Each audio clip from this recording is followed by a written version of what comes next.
Hello pong muli sa inyong lahat. Ngayon po ay nandito po kami sa bahay ng isa naming kaibigan. Kami po ay naimbitahan sapagkat first communion at saka confirmation po nung kanyang anak. At syempre ito po ay pagsasama-sama na rin po namin sapagkat namiss po namin ang isa't isa dahil sila po yung isa sa mga hindi nakasama sa Paris. Yung iba po ay nagpiprepare na ng lutuin at ito po yung mag-asawa na nag-invite sa amin. Sila po ay aming ding kumpare at kumare sapagkat sila ay ninong at ninang ng aking panganay na anak. Ako naman po ang nag-grill. Yan pong grilla na yan ay di gasol kaya ganyan pong maapoy. At dito po sa bandang kanan ay meron pa pong ibang mga bisita. Ayan po ay inimbitahan po niya from Philippines pa. Wow! At eto naman po si Brother Terry. Siya rin po yung isa sa hindi nakasama sa Paris. At siya po ang naggagayat nung mga naluto ko na liempo. Hindi po nagtagal at unti-unti na rin pong nagdadatingan yung ibang mga bisita. Ayan po sila. Hindi ko na po maiisa-isa ang mga pangalan.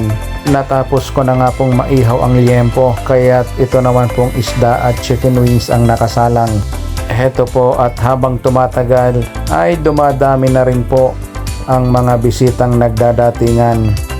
Heto, at dito muna po umupo ang iba sa may garahe para naman po medyo maaliwalas ng kaunti. At dito po sa loob sa kusina ay patuloy pa rin po ang kaganapan ng pagluluto. Iba't ibang klase po ng pagkain ang aming matitikman ngayon.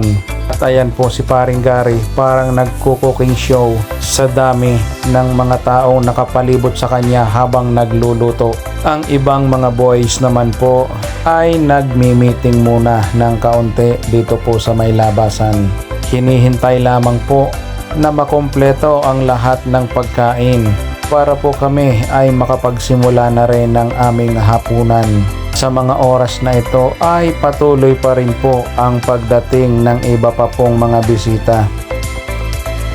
At hindi nga po nagtagal ay heto at nagsimula na rin pong kumain ang iba po naming mga kasamahan. Ito nga po pala ang aming mga pagkain. Kanin, pansit. Ito po ay menudo yata or apritada. Meron ding chicken wings na pinerito. At meron din pong shrimp na ginataan na may kalabasa.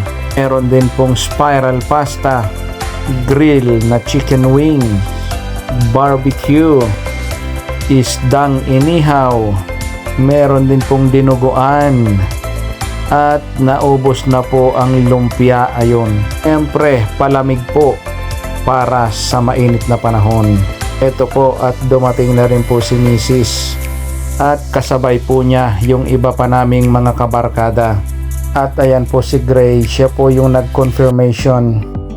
Ayan, at kung makikita po ninyo ay mas dumami na po kami ngayon.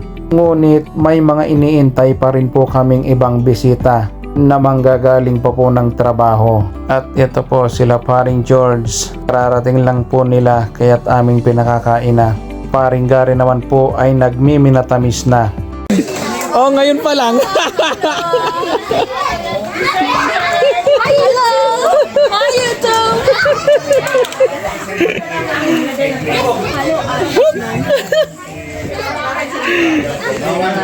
Ayan po ang aming minatamis. Meron pong cake, buko pandan, watermelon, at meron din po doong leche flan.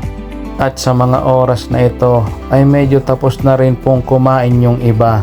Iyon na lamang pong mga medyong huling dumating ang kumakain sa ngayon. Ayan, at sa mga oras pong ito ay halos kami ay nagkukwentuhan na lamang sapagkat halos lahat po ay tapos na rin kumain.